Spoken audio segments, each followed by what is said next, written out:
haba. Dubai Chewy Cookies or Ilocos Empanadas. So ito nga yung nagte-trending ngayon na dumadaan lagi sa FYP ko. Ito yung laging tinatanong nila. So for today's video, dahil kumain ako kahapon ng Ilocos Empanada, ang itatry naman natin yung nagte-trending na Dubai Chewy Cookies. So ito yung page nila, 3 pieces for only 35 reals. Ito yun na natin, na-i-excite na ako dito. Thank you so much, The Gourmet Hub. Highly recommend ko yung Dubai Chewy Cookies nyo.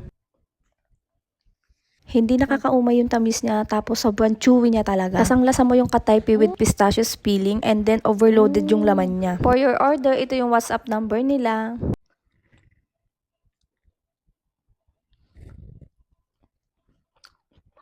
Harap!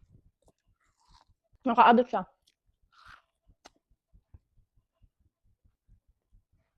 Sulit na ito sa 35 reals. Padalawa ko na to. Masarap siya.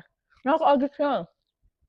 Commercial break lang habang nag-i-edit ako ng vlog na to. Biglang nag-alert, patatlong beses na siya today. Pero dahil sa Dubai Chewy Cookie na ito, naibsa naman yung stress ko. Kaya mga ka-Dora Bells, this is the sign na ito mo din yung sarili mo ng Dubai Chewy Cookie.